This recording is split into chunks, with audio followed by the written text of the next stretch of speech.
Jordan Rickards, who's running for State Assembly in LD 17. You're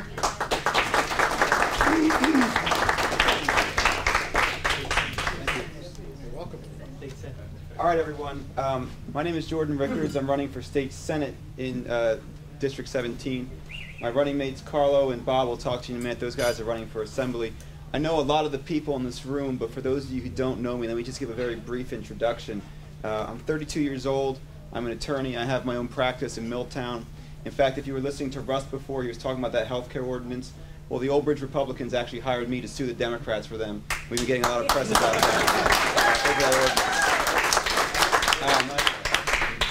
Before I had my own practice, I was a prosecutor in Middlesex County, and I kind of got an idea of what politics was like in here, because if anyone knows anything about the prosecutor's office, you know it's basically a political organization.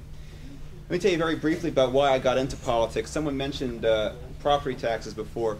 About, I don't know, a couple years ago, my dad brought me into his room, and he's 65 years old. He's had triple bypass surgery.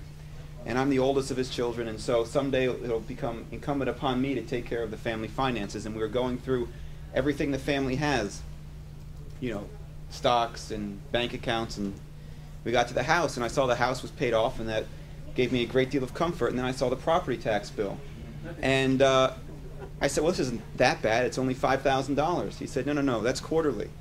Okay? $20,000 a year he and my mom have to pay to live in the house that they've already paid for with money that was already taxed. People talk about losing their homes because of predatory lending. No, the problem is predatory taxing.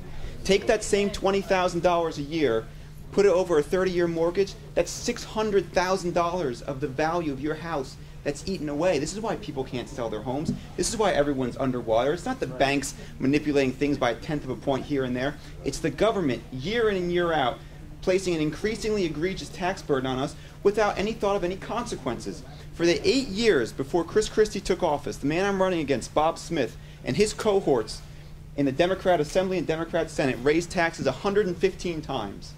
Where was your media reporting on any of that? Okay, Bob Smith, I don't know the guy. If he was here, he might even be here. I don't know what he looks like. Okay, he's got a nice and safe gerrymandered district. He thinks he is invincible. The man has $500,000 in the bank account. I started with nothing. I'm getting no help from the state GOP or the municipals. I'm getting no help from the Middlesex County GOP, which should surprise none of you. Okay? I'm here tonight, though, to tell you that this is not an impossible task. I only need to make up 5,000 votes. If the election were held, the last time the election was held, minus Highland Park, the vote count was 15,000 to 10,000. And Bob Smith thinks he has nothing to worry about. Well, let me tell you something. There is no greater advantage in the world than to be underestimated. Okay? Now, I know we don't have a whole lot of people in this room. The Democrats go into these rooms and they have 1,000 people. Well, guess what? Gideon didn't have a lot of people when his army won either. So I'll take a few dozen people who are committed, okay, to doing the things necessary to win, as opposed to a bunch of party politicians who are looking for handouts at the end of the day. Who are on the payroll. Now, let me just tell you a little bit about what I believe, okay? And I know there are a lot of candidates here, so I'm not going to hog the microphone. I believe government is best that governs least. I believe in school choice being a civil right. I believe in the right to life. I believe in women's rights, and I believe that if a woman's right to her body means anything, then that right must begin when her body begins.